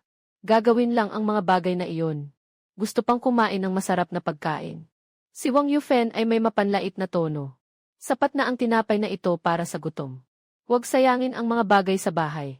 Mahirap makuha ang mga pagkain. Hawak ni Xia Weiwei ang kalahating piraso. Matigas na natirang tinapay. Ang mga luha ng pagkamakaawa ay umiikot sa kanyang mga mata. Bawat patak ng luha ay nahuhulog. Tumingin siya kay Jiang Chen na hindi kalayuan. Tahimik siyang tinawag siya gamit ang kanyang bibig. Tahimik na humihingi ng tulong sa kanya. Ngunit si Jiang Chen ay sadyang iniiwasan ang kanyang tingin. Nagtatago ang tingin. Humihiwalay at nakikipag-usap kay Jiang Meng, ang ate ko, ng tawanan. Hindi man lang pinapansin ang kanyang kawalan ng pag-asa at desperasyon. Sa eksaktong sandaling ito, yung puso ni Xia Weiwei, na nalilito dahil sa pag-ibig. Sa kaibuturan ay unti-unting naputol ang pader. Ang matinding kawalan ng pag-asa ay pumuno sa puso niya. Sa wakas ay nagising siya sa katotohanan. Si Jiang Chen ay hindi kailanman tunay na umibig sa kanya. At ang tunay na nagdala kay Xia Weiwei sa kailaliman ng kawalang pag-asa ay ang madilim na gabi na ito, na hindi niya sinasadyang marinig. Ang isang malupit na plano. Si Xia Weiwei na bumangon sa gabi. Dumaan sa labas ng pintuan ng pangunahing kwarto. Narinig ko ang mga usapan sa loob. Jiang Guorong at Jiang Chen. Nagsasalita ng mababa ang boses. Gumagamit ang batang babae ng kanyang kakayahan. Sobrang nakakapagod sa sarili niya. Nakikita ko na ngayon na mahina at walang lakas. Siguro wala na rin siyang gaanong magagamit panghalaga. Kapag natapos na niyang ayusin ang huling batch ng mga lata, kailangan na nating pag-isipan ang mga susunod na hakbang. Puno ng kalkulasyon ang tono ni Jiang Guorong. Sumunod na umabot ang malamig na boses ni Jiang Chen. Walang kahit anong damdamin. Yung mga kapitbahay sa labas. Matagal nang may galit sa mga materyales na nilikha niya. Sa ilang araw, ipapadala na natin siya palabas. Saktong-sakto para magsilbing buffer. Upang mapawi ang galit ng lahat. At bigyan ang aming pamilya ng isang pagkakataon. Nang marinig ang mga salitang ito, biglang nanigas si Xia Weiwei. Parang nahulog sa yelo. Lahat ay malamig. Ang dugo sa kanyang katawan. Parang lahat ay nakatigil sa kalahati. Malamig ang dulo ng mga daliri. Kahit anong kontrol sa katawan, bahagyang nanginginig. Hindi na niya mapigilan ang pagbagsak ng loob. Biglang binuksan ang pinto at pumasok. Malakas na umiiyak. Sa kawalan ng kontrol sa emosyon, tinanong si Jiang Chen. Hindi mo ba sinabi noon? Gusto mo bang makasama ako sa buong buhay? Nangako ka na palagi akong poprotektahan. Hinding-hindi mo ako sasaktan. Ang lambing sa mukha ni Jiang Chen. Biglang naglaho. Nawala ang lahat ng peking kabaitan. Lumabas ang kanyang malamig at walang pakialam na anyo. Punong-puno siya ng pagdududa. Ang iyong mga mata ay puno ng paghamak. Pakakasalan kita. Sobra ka namang mataas ang tingin sa sarili mo. Mula sa simula, ang tanging pinahalagahan ko sa iyo ay ang iyong natatanging kakayahan. Akala mo ba ay may malaking halaga ka? Karapat-dapat ka bang pakasalan ni Jiang Chen? Ang mga salitang ito ay parang matalim na matinding tumusok sa kanyang puso. Ganap na winasak ang huling piraso ng pag-asa ni Xia Weiwei. Ilang araw pagkatapos, sa isang madilim na gabi, nagising ako sa isang mabilis na tawag na abiso, na medyo nalilito akong binuksan ang monitor upang tingnan. Siya pala si Xia Weiwei. Paulit-ulit na tumatawag sa voice message. Kitang-kita na siya ay nasa malaking kaguluhan. Tumawag ng tumawag. Matibay ang loob na hindi tumitigil sa pagtawag. Nag-aatubili ako sandali, pero pinindot ko pa rin ang buton para sagutin. Sa kabilang linya, agad na narinig ang kanyang naguguluhan, na may hikbi na boses. Tulungan mo ako. Gusto nila akong paalisin. Huwag mag-alala, dahan-dahan lang. Anong nangyari? Nagpakita ako ng isang mukha ng pagkabigla, na may pag-aalala sa aking boses. Sa totoo lang, masaya na ako sa loob. At mahinahon kong inayos ang aking posisyon. Nakapagpasya na akong magmasid ng mabuti. Sa gulo ng pamilyang ito na nag-aaway, lahat ito ay dahil sa sobrang malamig at makasariling si Jiang Chen. Gusto nilang itaboy ako palabas ng bahay. Paano sila nagiging ganito kawalang puso at walang utang na loob? Inilaan ko ang lahat para sa pamilya nila. Naghirap ako ng labis. Sa boses ni Xia Weiwei, puno ito ng kawalang pag-asa at pagdaramdam. Habang umiiyak, isinasalaysay niya ang buong kwento mula simula hanggang wakas. Mula sa pang-aasar ni Jiang Meng, sa galit na pagsaway ni Jiang Guorong, hanggang sa huli ay ang malamig na pagtalikod ni Jiang Chen. Umiiyak siya na parang isang ulilang babae na iniwan ng buong mundo. Ay, napakawalang pusong pamilya talaga. Paano nila magagawa ito sa iyo?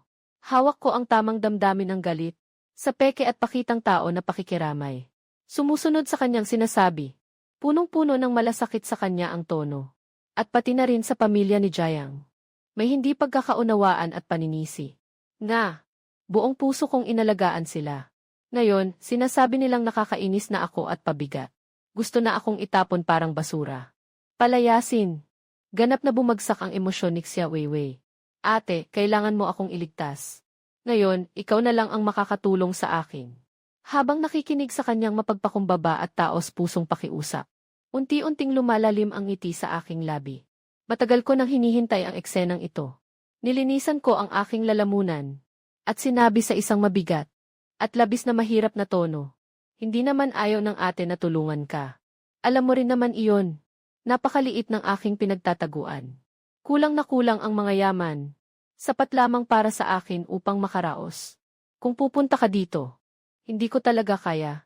At saka, mukhang maayos dito. Ngunit talagang maingat ako. Laging nag-iingat. Kung sakaling may makapansin sa'yo habang papunta ka, mabubunyag ang aking kinaroroonan. Kaya't tayong dalawa, mukhang mahirap na siyang makapagligtas sa sarili. Bawat salita ko ay parang matalim na kutsilyo na tumutusok sa kanyang puso. Malinaw kong narinig sa kabilang dulo ng telepono ang biglang paghinto ng kanyang paghinga. Pero gusto pa rin niyang gumawa ng huling pakiusap at lumaban. Agad ko siyang pinutol. Gamitin ang tono na parang may karanasan. Para ipakita sa kanya ang isang walang pag-asa. Huwag kang magpanik, Weiwei.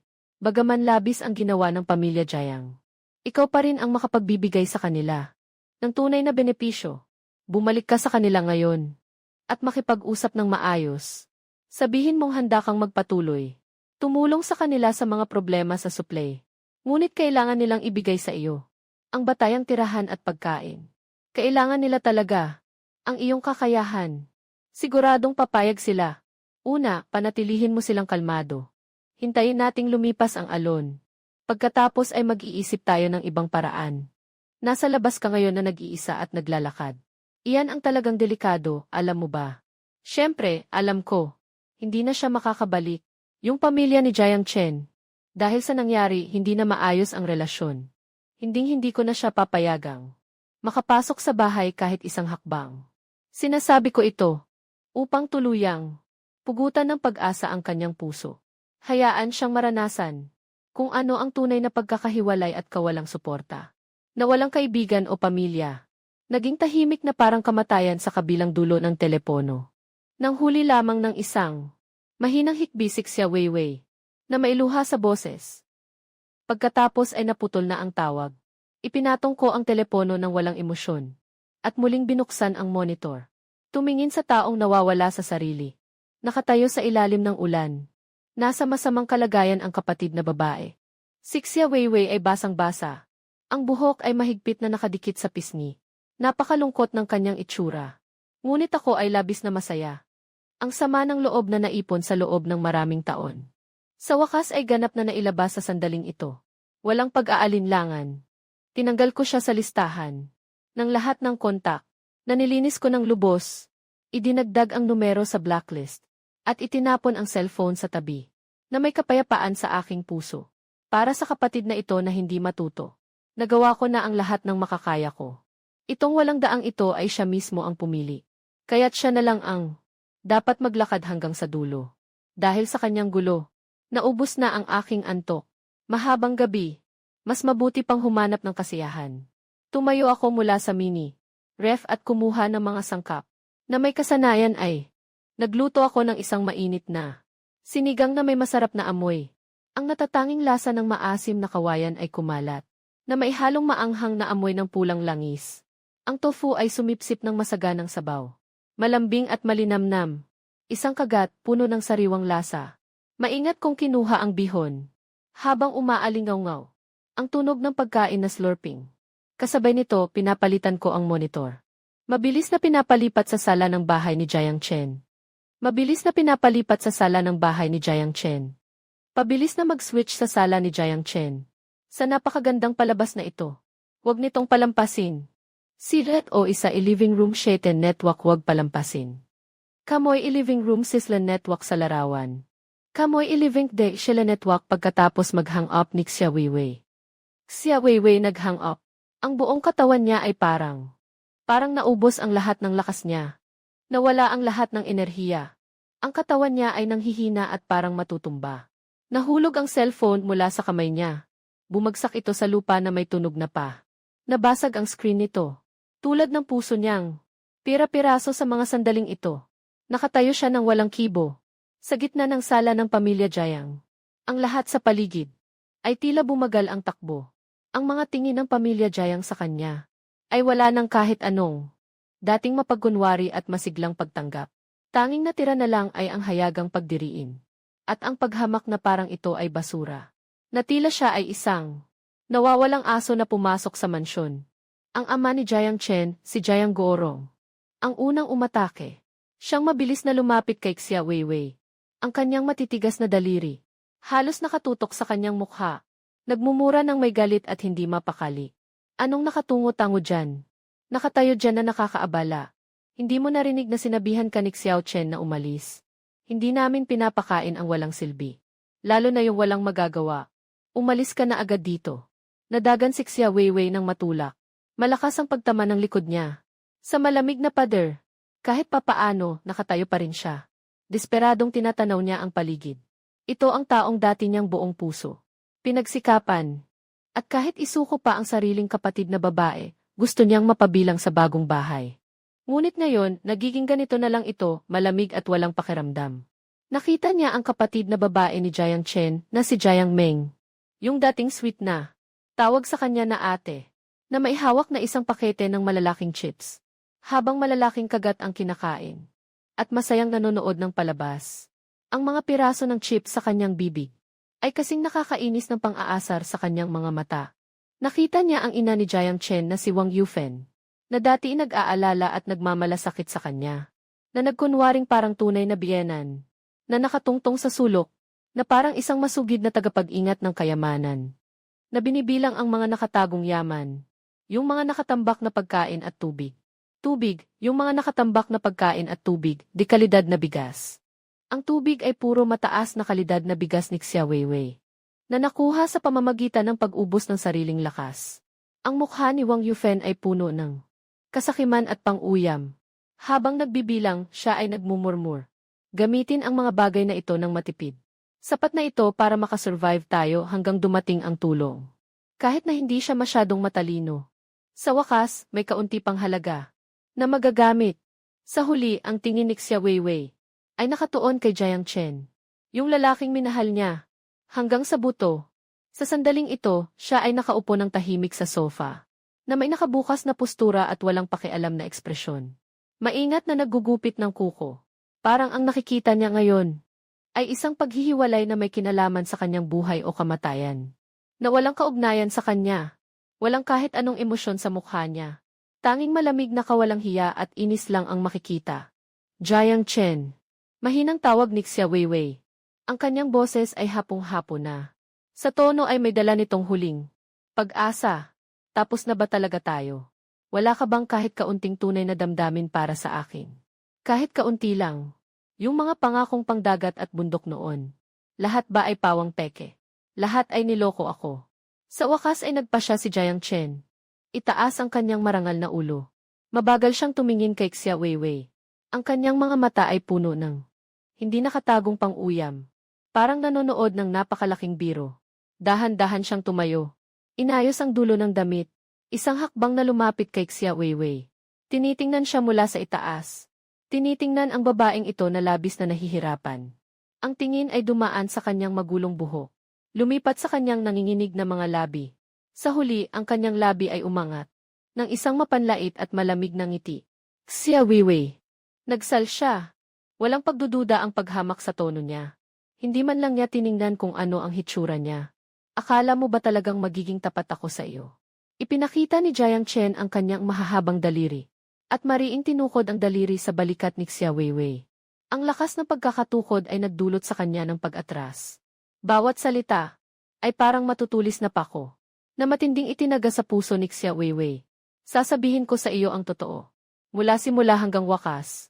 Ang gusto ko lang ay yung sistema mo, na kayang palakihin ang mga materyales. Kung hindi ka pa nakikita na may ilang magagamit pa. Sa iyo, hindi na ako maghahangad na tignan ka pa. At nakakainis na sa puso ko. Akala mo talaga kung gaano kakahalaga. Pero isa ka lang palang kasangkapan na pwedeng tawagan kapag kailangan. At basta-basta lang nilang ginagamit. Ngayon, ang mga reserba namin sa bahay. Sobrang dami na nito hanggang isang buong buhay. Hindi mo pa rin maubos. Itong gamit mong kasangkapan ay tuluyang mawalan ng silbi. Naintindihan mo ba? Sa araw-araw, malaki ang gastos mo sa pagkain. Hindi ka naman nagtipid. Talagang inaalala mo ang sarili mo. Ituring na natin na ikaw ang magiging asawa. Matagal nang hindi gusto ng aking ama ang iyong mukha, kaya't umalis ka na agad dito. Huwag mong marumihan ang sahig namin. Ang mga salitang ito niya ay parang isang malamig na talim, nanganginig sa lamig, tumatago sa kaibuturan ng puso. Unti-unting pumutol.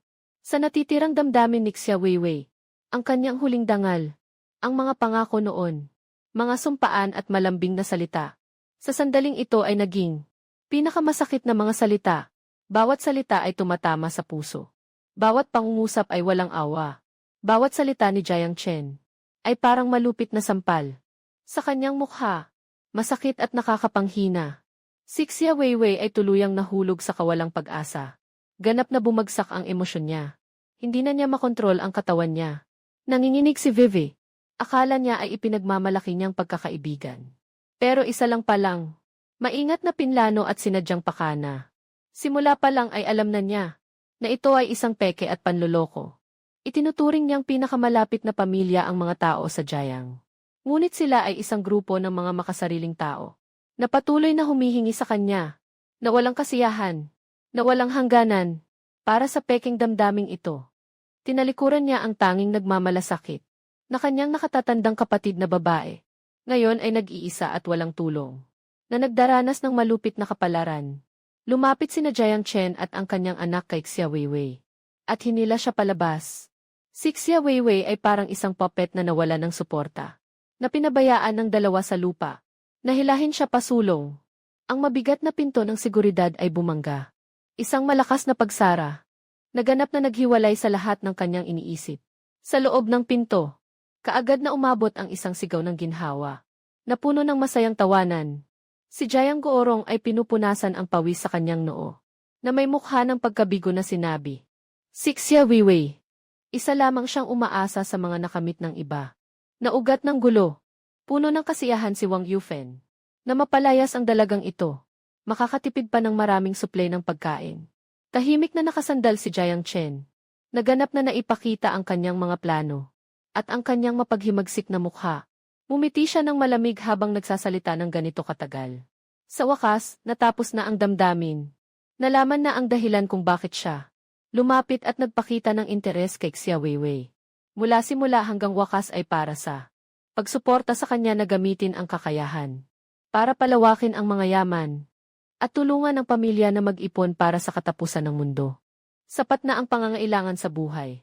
Ngayon dumating ang kalamidad. Matagal nang nakaimbak ang mga supply.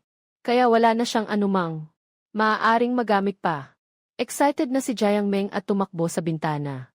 Humawak sa frame ng bintana. Tinitingnan ang pasilyo na nanginginig. Nanginginig si Xia Weiwei. Palakpak at nagbibiro. Diretsahang nagsasalita. Ang hitsura ni Xia Weiwei sa sandaling ito. Mas masahol pa kaysa sa isang hayop na naligaw sa kalye. Nalabis na nalulumbay. Sa pasilyo, dumadami ang tubig na nag-ipon-ipon. Mabilis itong tumagos. Sa manipis na damit ni Xia Weiwei. At tuluyan ng pinatay. Ang huling pag-asa na natitira sa kanyang puso. Ang tunog ng tawanan mula sa loob ay parang mainit na mga karayom na matinding tumusok sa kanyang puso.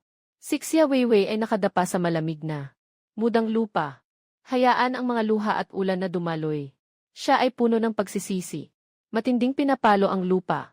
Bakit hindi siya nakinig sa payo ng kanyang kapatid na babae para sa isang lalaking may masamang intensyon? Sarili niyang itinulak ang tanging tunay na kamag-anak na nagmamalasakit sa kanya.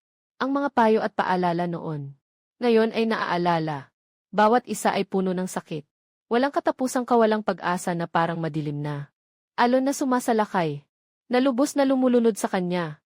Sa gitna ng apokalipsis na ito, wala na siyang matuluyan. Walang taong mapagkakatiwalaan.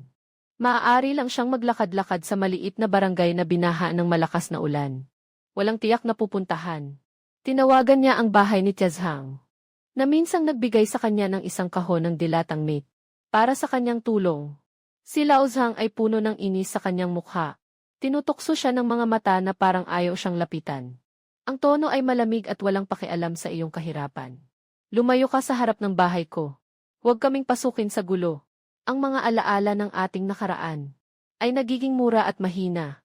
Sa harap ng gutom at pakikisalamuha, si Xia Weiwei ay muling pumunta sa isang bahay ng kapitbahay na dati niyang tinulungan. Humihingi ng tulong sa may-ari ng bahay na iyon. Agad na kinuha ang walis at tinulak ito papunta sa kanya. Pinagsasabi na siya ay kasapi ng Jiang pamilya. Nagnanais lang manghuthot at sumipsip.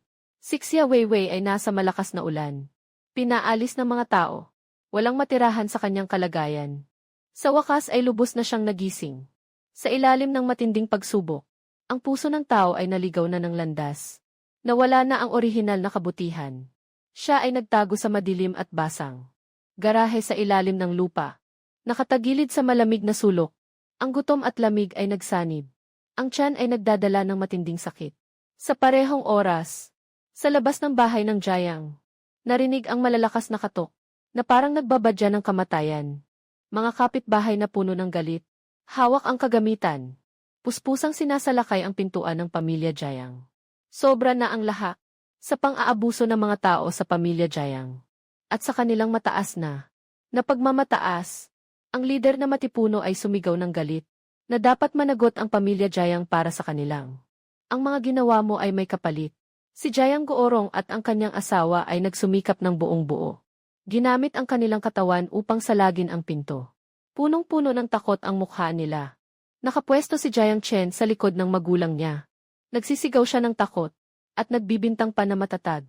Ang mga taong sangkot ay agad na dadalhin ang lahat para pigilin ang mga tao. Naisip ng mga kapitbahay sa labas. Ang walang tigil na pangungutya. Diretsong sinabi ng lahat na maghihintay sila sa pagdating ng mga tagapagligtas.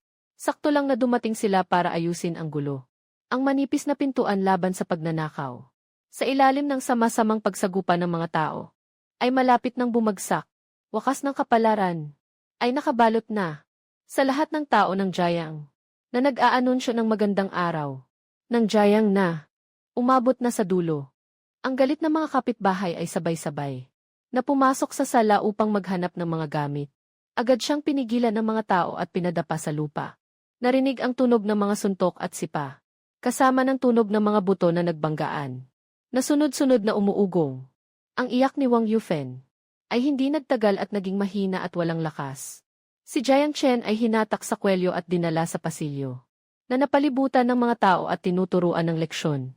Ang dating kayabangan at kayamanan ay nawala na. Tanging ang mapagkumbabang pagmamakaawa na lang ang natira. Habang ang mga kapitbahay ay naghahakot ng mga gamit at nagsasalita ng kanilang saloobin. Sa matagal ng nakabaon na galit, nagkaroon ng matinding pagtatalo. Sa loob lamang ng 10 minuto natapos din ito. Nakahandusay ang 3 tao sa lupa. Walang kahit anong ingay. Para bang sinugo ni Xia Weiwei. Bumalik siya sa lugar na ito na wasak at talunan na. Ang matinding gutom ay nanalo. Sa takot sa puso niya, pinilit siyang magpumilit sa kalat at gulo. Naghahanap ng natitirang pagkain. Halos nawawala na siya sa sarili habang kinukuha ang mga biskwit na nakakalat sa sahig at isinusubo ito sa bibig. Pati na ang natitirang tubig sa bahay na pinipilit niyang inumin upang mabuhay. 5 taon ang lumipas sa isang iglap. Unti-unting humuhupa ang mga kalamidad. May kaunting ngiti akong puno ng kalmadong damdamin. At maayos kong inihahanda ang mga susunod na hakbang. Walang kahit kaunting awa. Tinawagan ko ang opisyal na linya para sa ulat. Hello, nais kong mag-ulat. Tungkol sa isang lumang usapin. Tungkol sa buong pangyayari ilang taon na ang nakalipas. Na may kumpletong ebidensya sa video. Yung mga gisis na nagtatala ng mga ginawa ng Jayang family. Naging hindi mapapasinungaling ang ebidensya. Nang madatnan si Xia Weiwei ay matagal nang walang buhay. At ganap nang bumagsak ang kanyang mental na kalagayan. Dahil sa mga nakaraang issue na sangkot siya. Sa huli, siya ay hinatulan ng patas. Nakikita ang paglisan ng aking kapatid na babae. Wala akong nararamdamang kahit kaunting emosyon. Nakatayo mag-isa sa harap ng mga sugatang labi ng isang guho. Tinatanggap ang isang bagong buhay na para sa akin. Ang kasakiman, pagsasarili at kamangmangan. Sa huli ay kailangang magbayad ng pinakamabigat na halaga para sa aking mga ginawa. Pinatay ko ang screen ng cellphone. Itinaas ko ang aking ulo at tumingin sa labas ng bintana. Sa wakas ay huminto na ang matinding ulan. Matagal nang nawalang sikat ng araw na sumisikat sa mga ulap. Nagsasabog ng liwanag sa lupaing pinagdaanan ng mga pagsubok. Sa aking minibase, ang mga sisiyo ay patuloy na chirping. Masiglang nag-iingay. Sa taniman, ang bagong batch ng mga kamatis ay puno na. Ng mga pulang bunga, malalim akong huminga ng sariwang hangin. Sa buhay na ito, pinangalagaan ko ang aking sarili. At matiwasay na nalampasan ang mga pagsubok.